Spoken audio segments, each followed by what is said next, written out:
The October rain drummed against the windows of the Vogel family's modest apartment in Prenzlauer Berg, each droplet catching the amber glow of the street lamps below. Marcus Vogel stood at the kitchen counter, his fingers nervously drumming against the marble surface as he watched his wife Anna slice vegetables for their evening meal. "I've been thinking," Marcus began, his voice carrying that particular tone Anna had grown to recognize, the one he used when he wanted something. "We should have Lena over for dinner this weekend." Anna's knife paused mid-chop. "Lena, your student?" She turned to face her husband, studying his expression.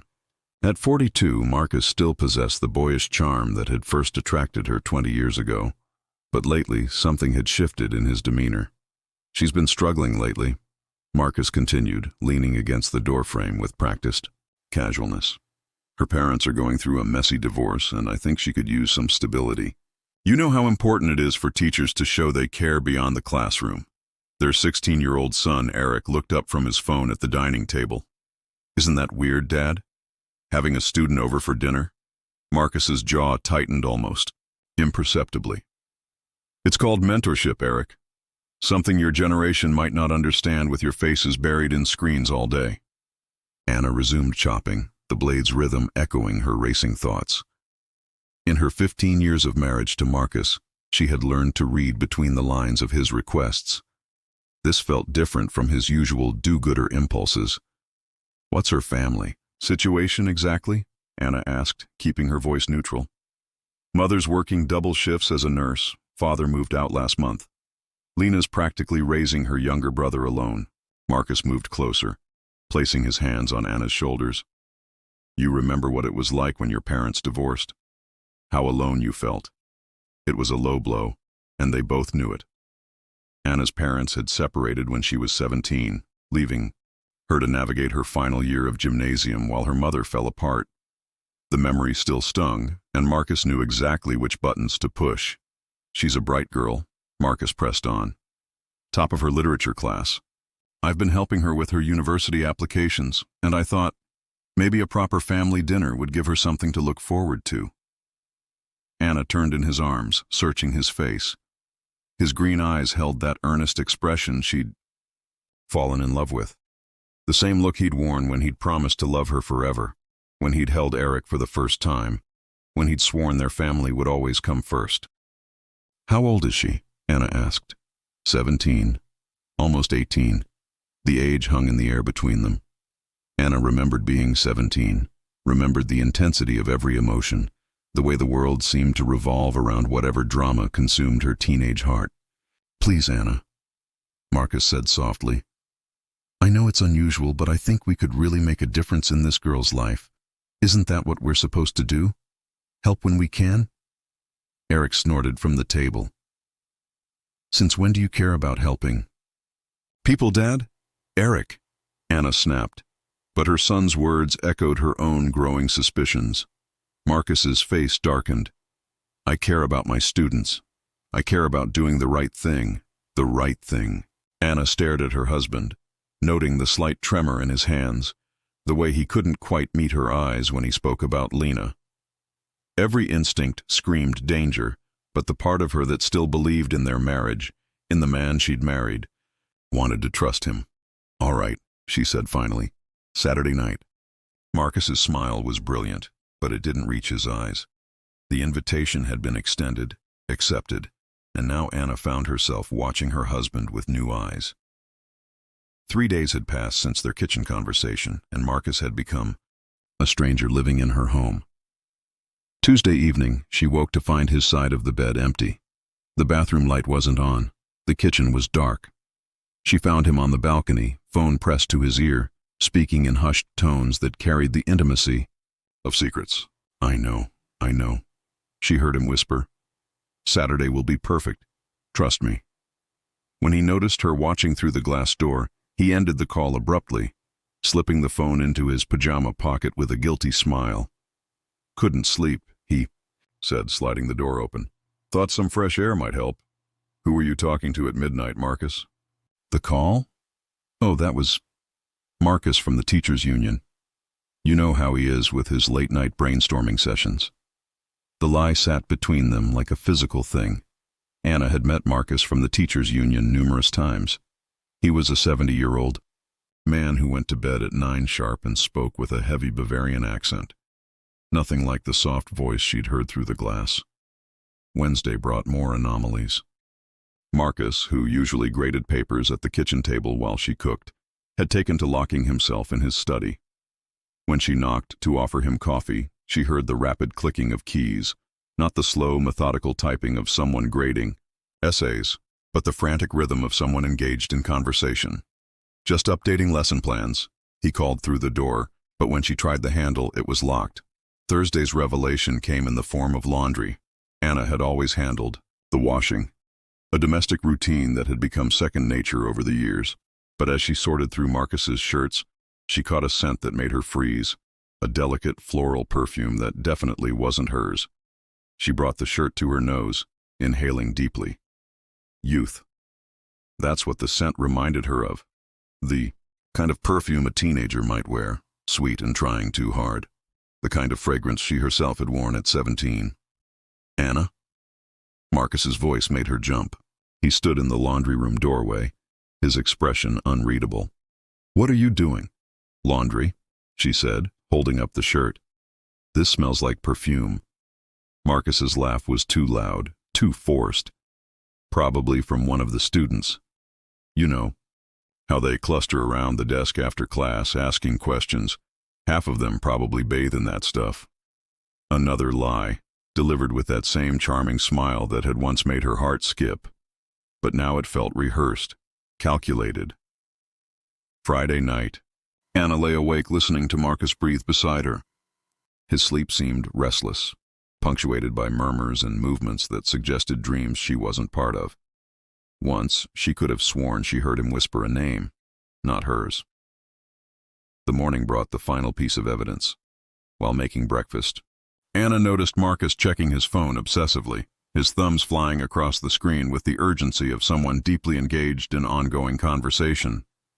Each message seemed to brighten his mood in a way that their own conversations hadn't in months. "Excited about tonight?" she asked, setting his coffee down beside him. Marcus looked up, startled, as if he'd forgotten she existed. For just a moment, his expression was completely open, vulnerable in a way that broke her heart. He looked like a man caught between two worlds, torn between duty and desire. "Of course," he said, but the phone in his hands buzzed again, and his attention immediately shifted back to the screen. Anna watched her husband of 15 years smile at whatever message he'd received, and she realized with crystalline clarity that she was losing him to someone else. Someone young, someone who made him feel alive in ways she apparently no longer could. The cracks in their marriage had been forming for months, maybe years.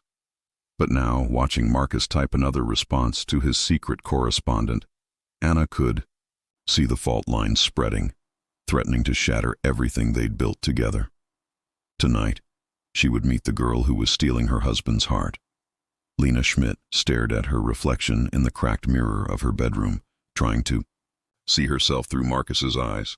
At 17, she possessed that particular kind of beauty that comes with youth, all sharp angles and potential, her blonde hair catching the afternoon light streaming through her small window. The text from Marcus still glowed on her phone screen.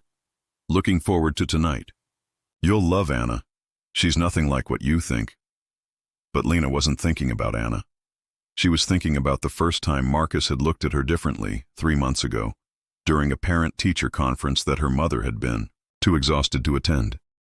"Your essay on Kafka was remarkable," he had said, his green eyes holding hers a moment too long. "There's a depth there that most adults don't possess, let alone someone your age." She had stayed after class that day, ostensibly to discuss her university applications.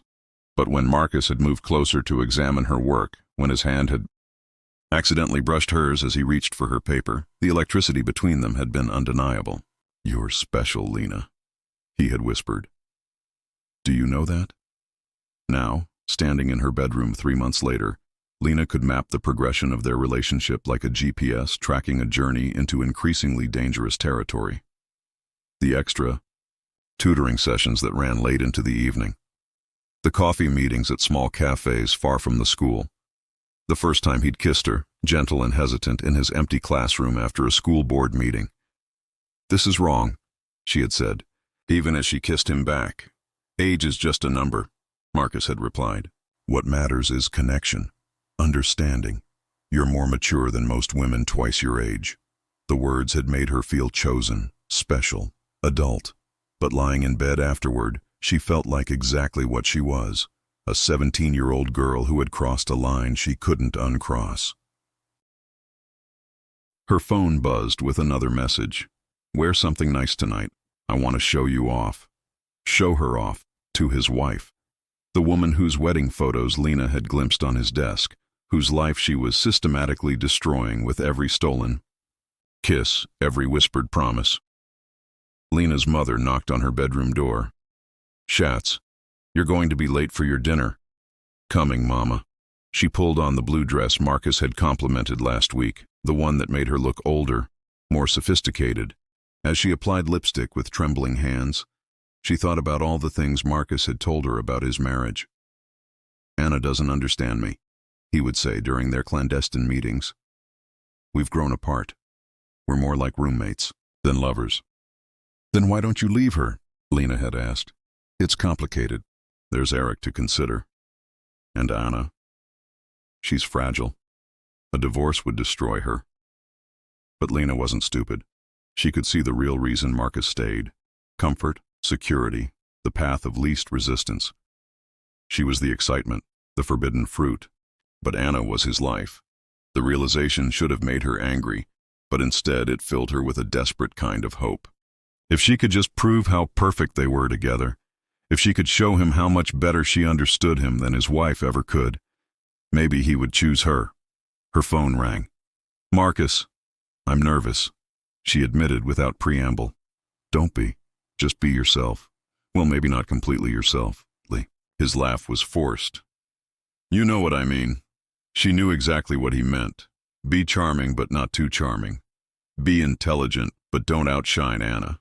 Be young and fresh, but don't remind anyone exactly how young. Walk the impossible tightrope of being his student at dinner and his lover in secret. "Marcus," she said softly, "what if she knows? What if she can tell just by looking at us?" "She won't. Anna sees what she wants to see. She's been doing it for years." The casual cruelty in his voice made Lena flinch. This was how he talked about the woman he'd promised to love forever.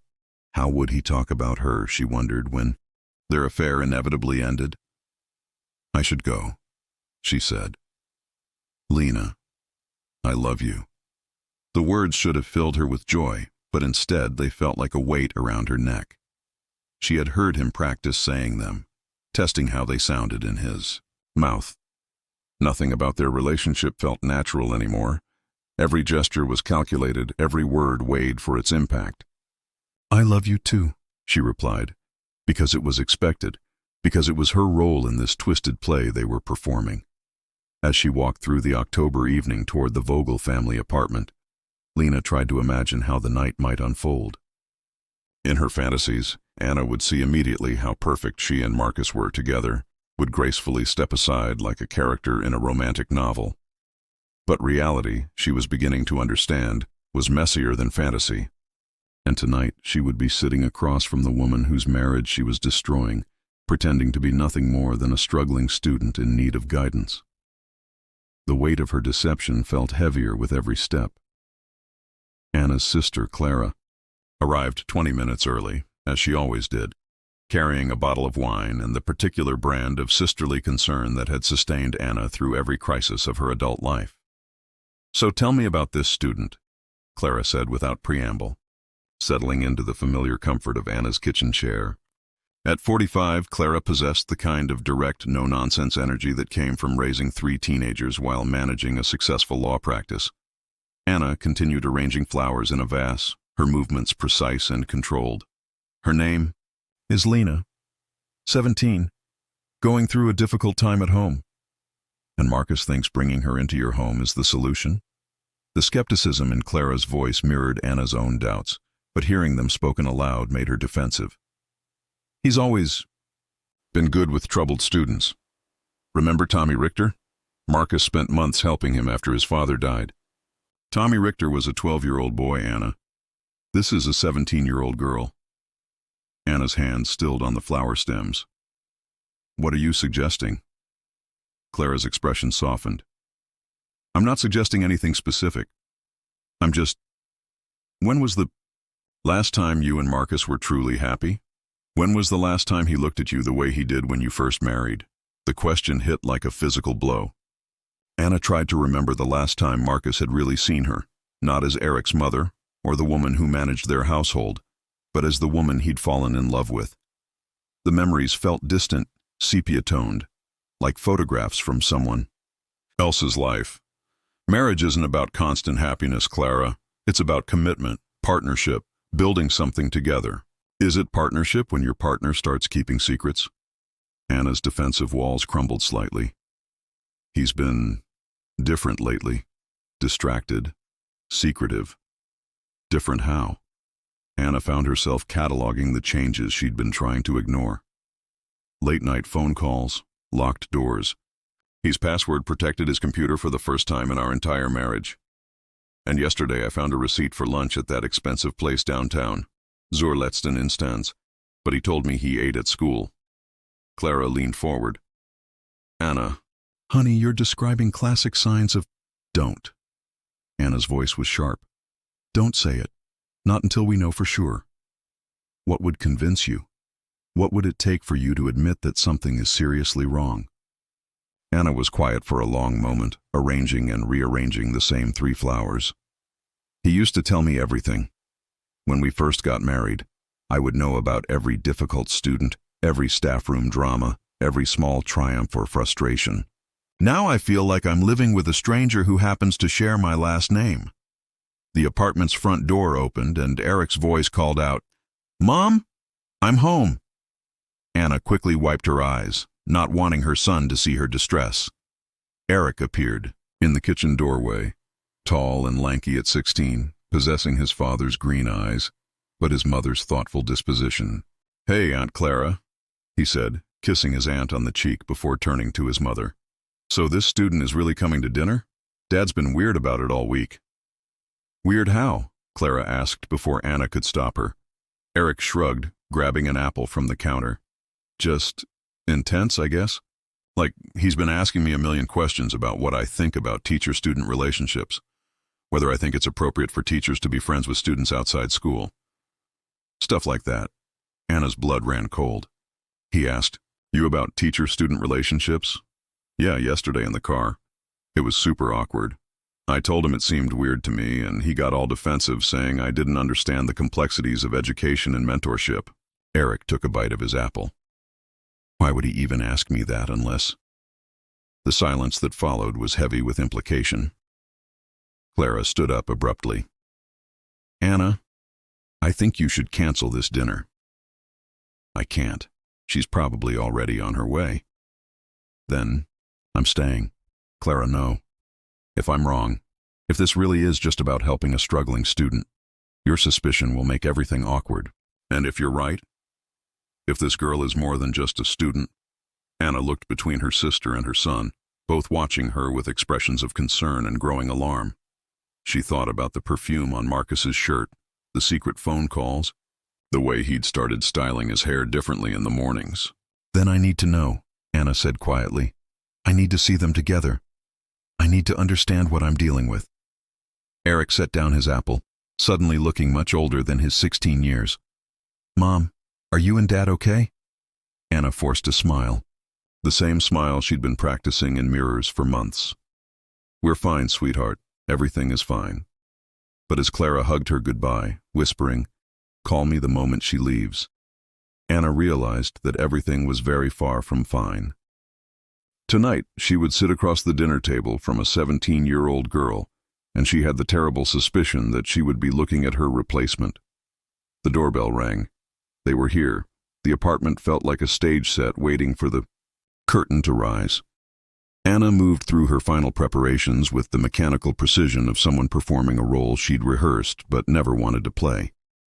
The dining table gleamed under the soft chandelier light, set with her grandmother's china, the good plates reserved for special occasions, though she couldn't quite define what made this evening special. Marcus emerged from their bedroom, and Anna's breath caught. He wore the navy shirt she'd bought him for his birthday, the one that brought out his eyes, paired with cologne he hadn't worn in months. He looked like a man preparing for a date, not a family dinner with his struggling student. "You look nice," Anna said carefully. Marcus tugged at his collar, a nervous gesture she recognized from their early courtship. "Just want to make a good impression. Show Lena what a stable family looks like." Eric wandered into the dining room, took one look at his father and raised an eyebrow. "Wow, Dad. It's just dinner, not a job interview." "Appearance matters, Eric. How we present ourselves reflects our values." Anna studied her husband's reflection in the hallway mirror as he adjusted his hair for the third time. When had he started caring so much about his appearance? When had he stopped caring about hers? The kitchen filled with the aroma of sauerbraten, Marcus's favorite dish, though Anna realized she'd chosen it more from habit than any current knowledge of his preferences. How long had it been since they'd discussed what they actually liked? "Any more? Should I open the wine now?" she asked. "Maybe wait until after dinner. We want to keep things appropriate." Marcus's emphasis on the word appropriate felt deliberate, performative, like he was establishing plausible deniability for witnesses. Anna moved to the window, watching the street below. "Tell me about her. Really tell me. What's she like?" Marcus joined her at the window, standing closer than he had in months. For a moment, Anna allowed herself to hope that his proximity meant something, that whatever distance had grown between them might be bridgeable. "She's remarkable," Marcus said, his voice taking on a quality Anna had never heard before. "Intelligent beyond her years, perceptive. She sees things that others miss, understands literature in ways that surprise even me." Anna watched her husband's face as he spoke, noting the way his eyes softened, the unconscious smile that played at the corners of his mouth. This was how he used to talk about her, she realized, with a sharp pang of loss. "She sounds special," Anna managed. "She is. She's going through such a difficult time, but she handles it with such grace, such maturity.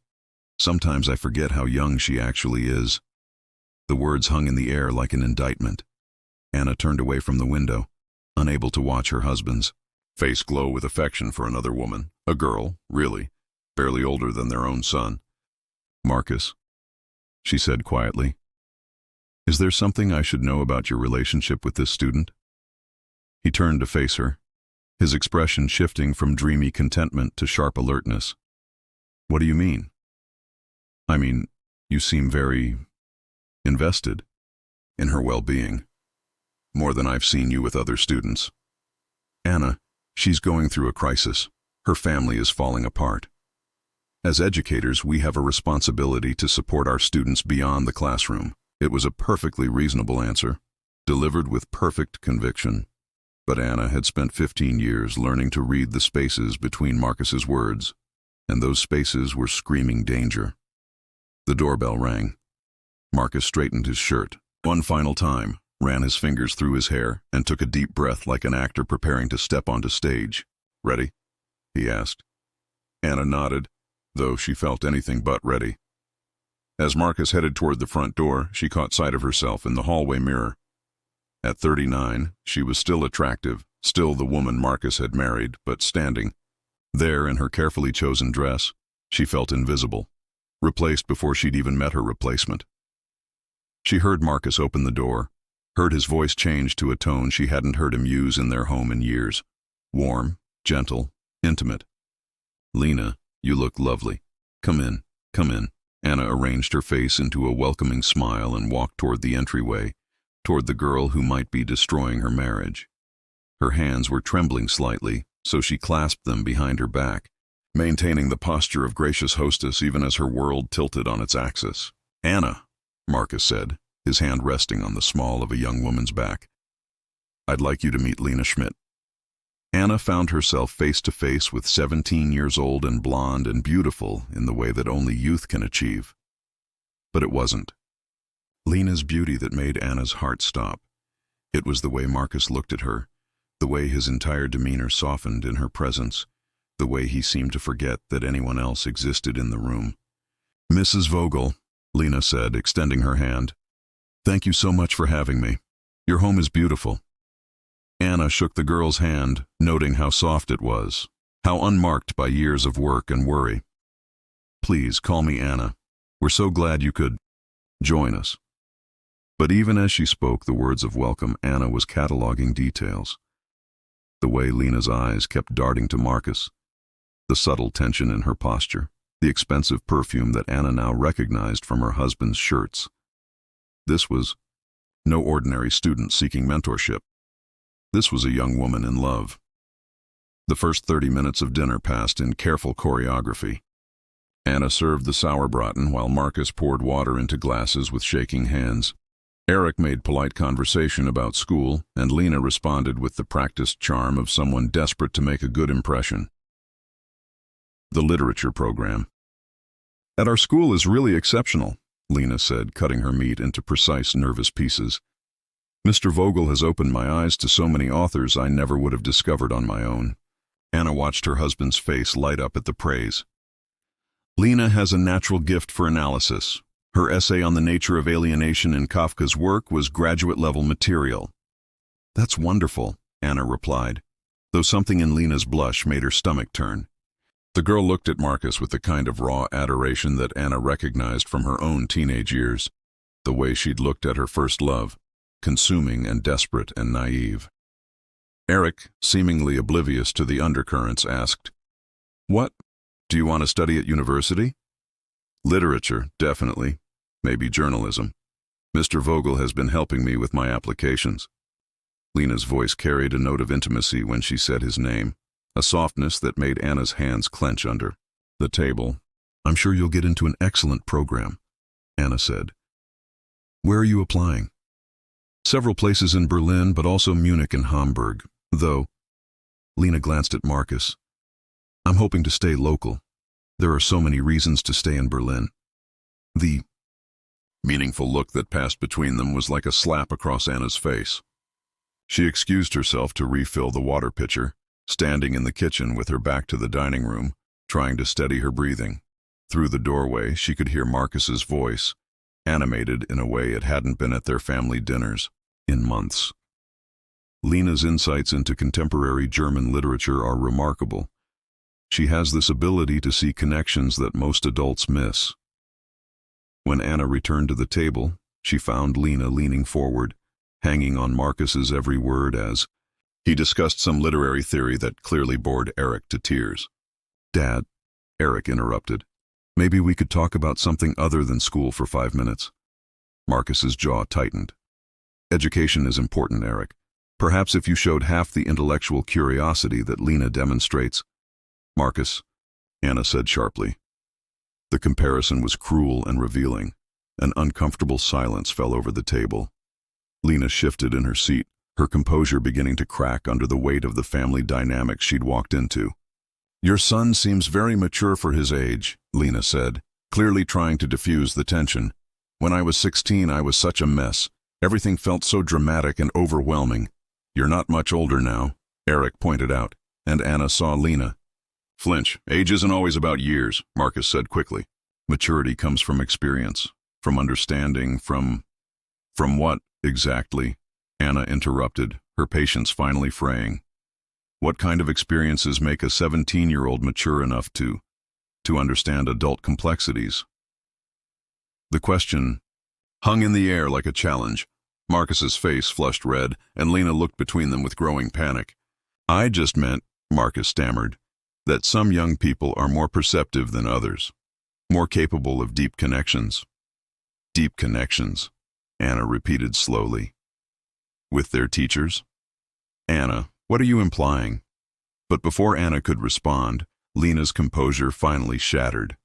The girl's eyes filled with tears, her carefully maintained facade crumbling under the pressure of the charade. "I can't do this," Lena whispered, her voice breaking. "I can't sit here and pretend anymore." "Lena," Marcus said urgently, reaching toward her. No. Lena's voice rose to near hysteria. "This is wrong. All of this is wrong. I love you, and you love me. And we're sitting here lying to your wife like she's stupid. The words exploded across the dinner table like shrapnel. Eric's fork clattered to his plate. Marcus went completely white.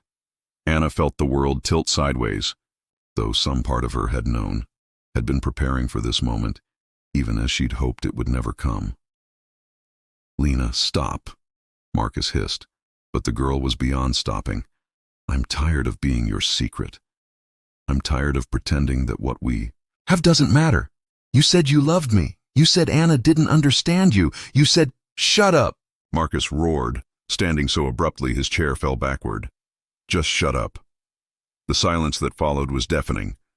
Anna stared at her husband, seeing him clearly for perhaps the first time in years. The man she'd married, the father of her child, had been carrying on an affair with a girl barely older than their son. "Get out," Anna said quietly. "Anna, I can explain," Marcus started. "Both of you, get out of my house." Lena was crying now, mascara streaming down her cheeks, looking every inch the 17-year-old girl she was. "Mrs. Vogel, I'm so sorry. I never meant for it to happen like this." "Get out!" Anna screamed, the words tearing from her throat, with such force that Eric jumped in his chair. Marcus grabbed Lena's arm, pulling her toward the door with the desperation of a man whose world was collapsing. At the threshold, he turned back to Anna, his mouth opening as if to speak. Anna stared at him with eyes that held 15 years of love, curdling into hatred. The look on her face must have told him everything he needed to know about his future, because he closed his mouth and disappeared into the October night with his teenage lover. The door slammed shut, leaving Anna and Eric alone with the ruins of their family dinner. In the terrible silence that followed, Anna could hear her own heartbeat, could smell Lena's perfume lingering in the air, could see the future stretching ahead of her like an empty road. Her marriage was over. Her life as she knew it was over. And somewhere in the growing darkness of her rage, Anna began to plan what came next. The silence that followed the slamming door stretched like a wound across the apartment. Anna stood frozen in the hallway, her hand still extended toward the door, as if she could somehow push away what had just happened. Eric remained at the dining table, his face pale with shock, staring at his untouched plate of sauerbraten that had grown cold during the catastrophe. "Mom?"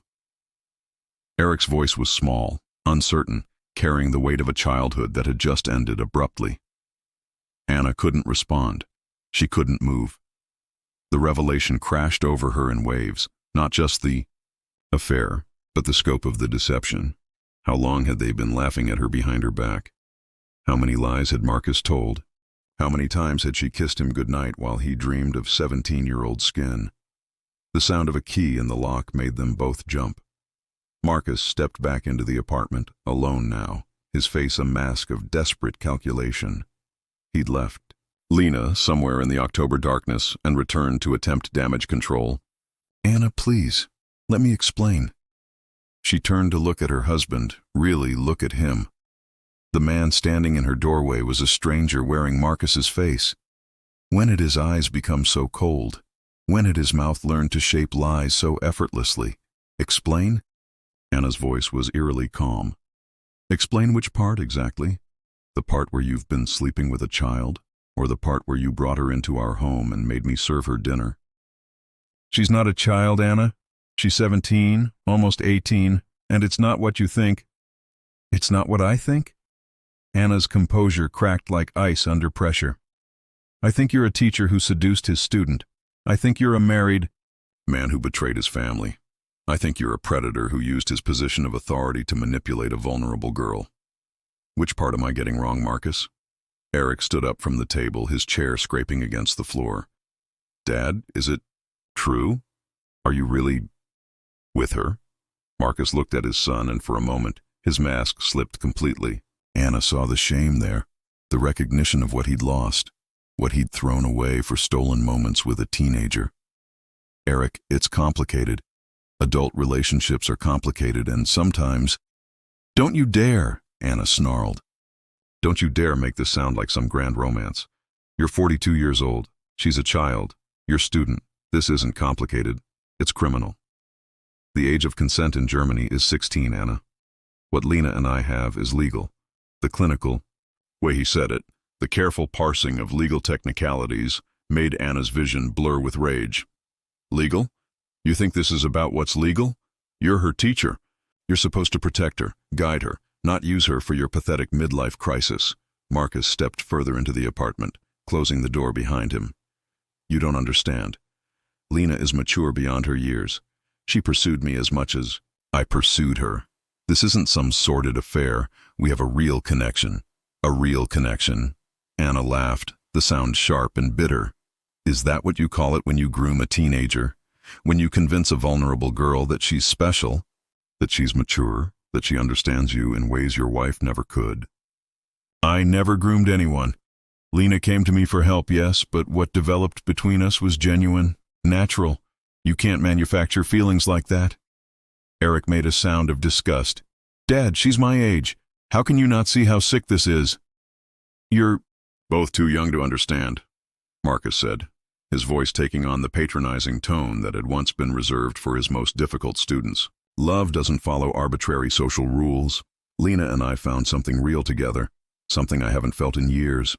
The words hit Anna like physical blows, not just the admission of the affair, but the casual cruelty of his dismissal of their marriage, their life together, their son witnessing his father's spectacular moral collapse. Get out, Anna said quietly. Anna, please. I know this is shocking, but if you just give me a chance to explain. Get out of my house. This is my house too. My name is on the lease. My books are on those shelves. My life is here. You can't just throw me out because you don't approve of my choices. Anna stared at him. This man who had shared her bed for 15 years, who had held her hand during childbirth, who had promised to love and honor her until death.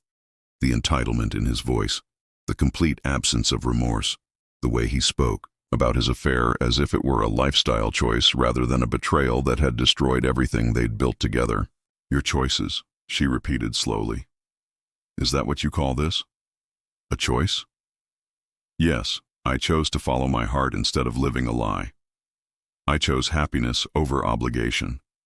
I chose to feel alive again instead of dying slowly in a marriage that stopped. Meaning anything years ago. The apartment fell silent except for the sound of Eric's sharp intake of breath. Anna felt something inside her chest crack open, something that had been holding her together through years of small disappointments and growing distance. The pain was so pure, so complete, that for a moment she couldn't breathe. When she finally spoke, her voice was barely above a whisper. Get out of my sight before I do something we'll both regret. Marcus didn't leave. Instead, he moved deeper into the apartment, settling into his familiar chair as if claiming territory. The gesture was so casually dismissive, so thoroughly typical of the man Anna was finally seeing clearly, that it ignited something primal in her chest. I'm not going anywhere, Anna. This is my home too, and we need to talk about this like adults. Adults? Anna's voice rose to a near shriek. You want to talk about being adults? Adults don't fuck their students, Marcus. Adults don't bring their teenage mistresses home to meet their wives. Eric flinched at his mother's language, but Anna was beyond caring about propriety. 15 years of swallowed complaints, unspoken resentments, and careful diplomacy had just evaporated in the heat of her rage. Don't be crude, Anna. It doesn't suit you. Nothing about me has suited you for years, has it? That's why you went looking for fresh meat in your classroom. Tell me, Marcus, how many others were there? How many other mature 17-year-olds caught your eye before Lena? Marcus's face flushed red. There were no others. Lena is different. Special. Special. Anna laughed bitterly. Every middle-aged man thinks his teenage girlfriend is special. Every predator believes he's found the one girl who truly understands him. You're not unique, Marcus. You're a cliché. Stop calling me a predator. What Lena and I have is real. More real than anything you and I have shared in years. The words hit their target perfectly. Anna felt the blow in her chest, the acknowledgement of what they'd both been avoiding. That their marriage had been dying by degrees. That love had been replaced by habit, passion by politeness. So it's my fault? Anna asked, her voice dangerously quiet. Our marriage fell apart, so you decided to rape a child? I never raped anyone.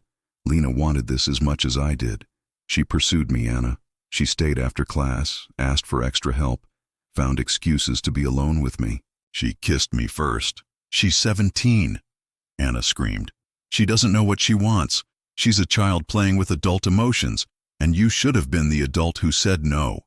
Eric had moved to the kitchen doorway, pressing himself against the wall as if trying to disappear.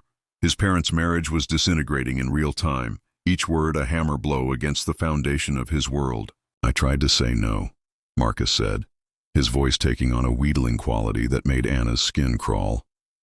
I fought it for weeks. But you can't fight real connection, Anna.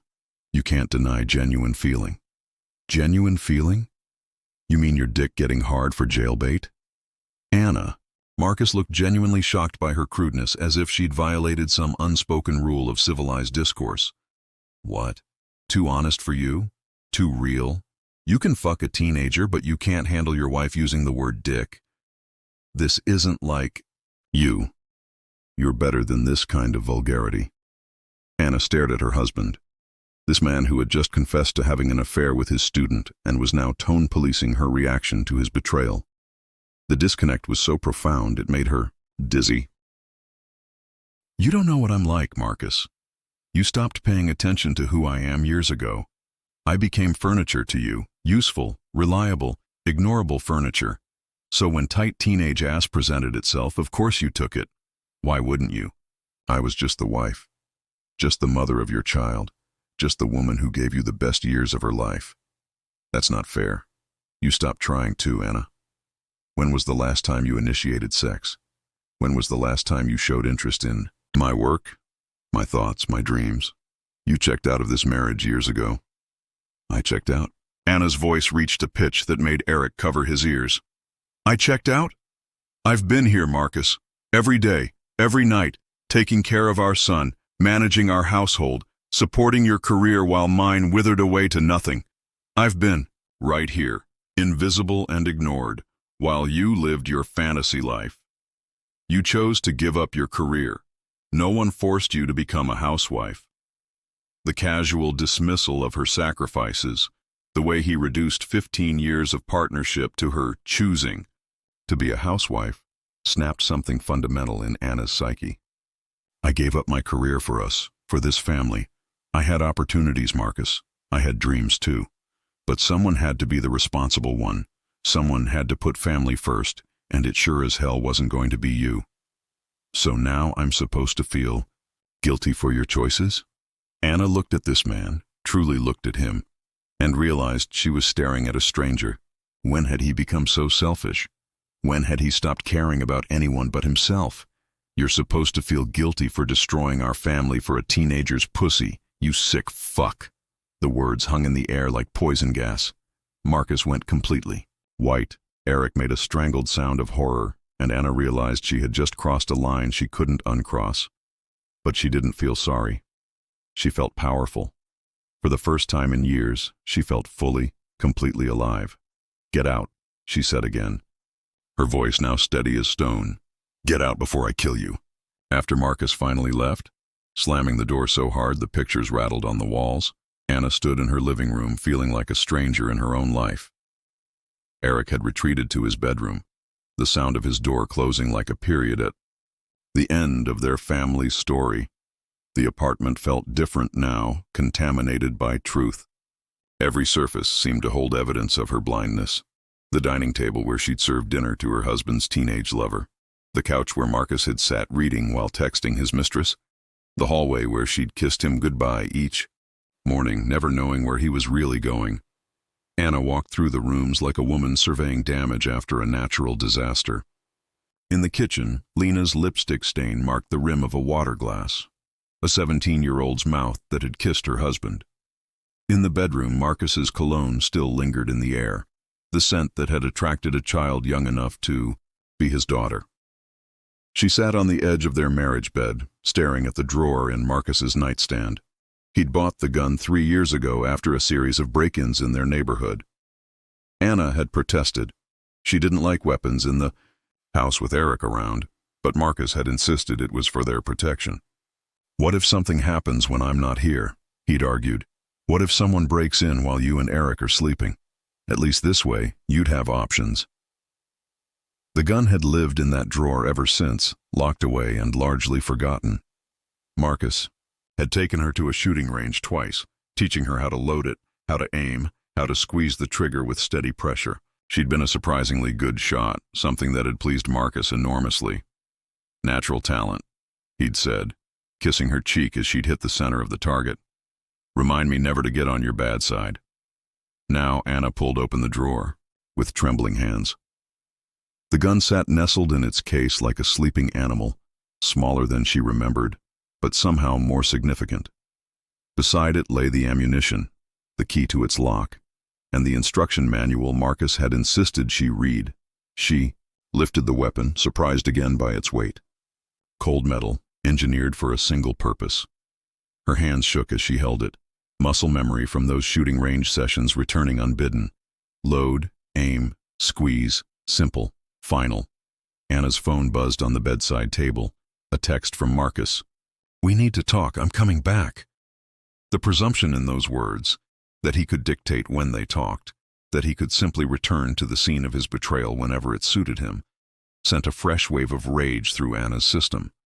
He was coming back, to their home, to continue his lies, his manipulation, his casual destruction of everything she'd believed in. She unlocked the gun case with steady fingers. Her marriage was over. Her life as she'd known it was finished.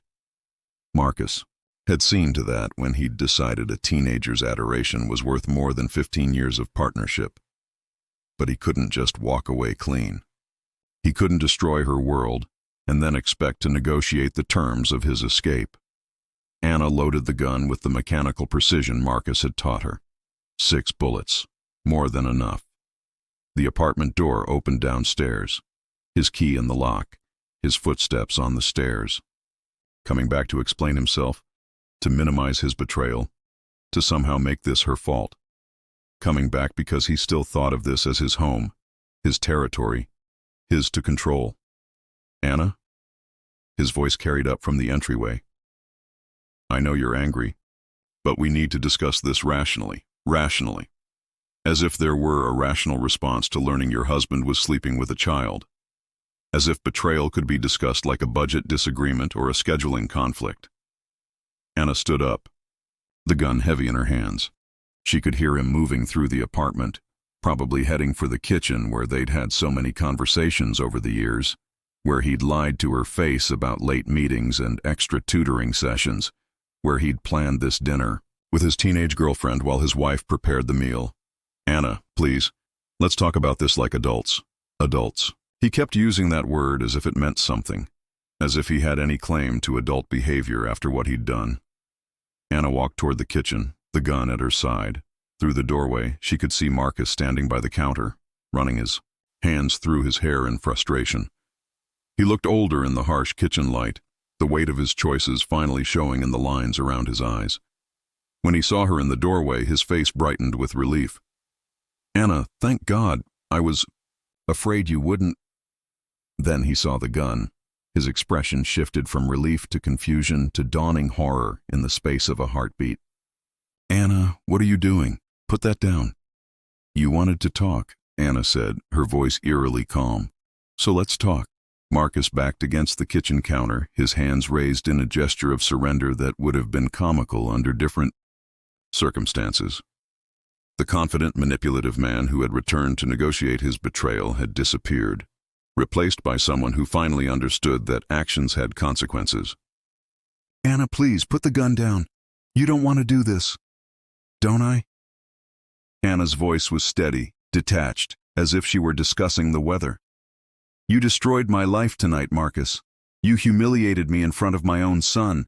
You brought your teenage whore into my home and made me serve her dinner. What exactly do you think I want to do? I know you're hurt. I know you're angry. But this isn't the way. Isn't the way to what? To solve problems? To get justice? To make the pain stop?" Anna stepped closer, the gun steady in her hands. "You taught me how to use this, remember? You said I was a natural. You said I should know how to protect myself. Anna, think about Eric. Think about your son. He's already lost his family tonight. Don't make him lose his mother, too. The mention of Eric made Anna's resolve waver for just a moment. Her beautiful boy, who had watched his father's moral collapse over dinner, who was probably upstairs right now trying to process the fact that his family had just imploded. What would this do to him? But then she remembered the way Marcus had looked at Lena, the tenderness in his voice when he spoke about her, the casual cruelty with which he'd dismissed their marriage as meaningless. The rage flooded back, washing away doubt. "You should have thought about Eric before you decided to fuck a child," Anna said. "She's not a child. How many times do I have to tell you? She's 17, Marcus. 17. The same age I was when my parents divorced and you held me while I cried about how adult relationships were built on lies and betrayal. Do you remember that? Do you remember promising me that we would be different?" Marcus's face crumpled with something that might have been genuine remorse. "Anna, I'm sorry. I'm so sorry. I never meant for it to happen this way." "You never meant to get caught, you mean?" "No, yes. I mean, I knew it was wrong, but I couldn't help myself. Lena made me feel alive again, made me remember who I used to be before marriage and responsibility and before me, you mean. Before Eric. Before the life you built with us became such a burden that you had to find relief in statutory rape. It's not statutory rape. The law is clear. The law." Anna laughed, the sound sharp and bitter in the small kitchen. "You keep hiding behind the law like it makes this acceptable. Like because you technically didn't commit a crime, you didn't destroy everything good in your life for a few months of fucking a teenager.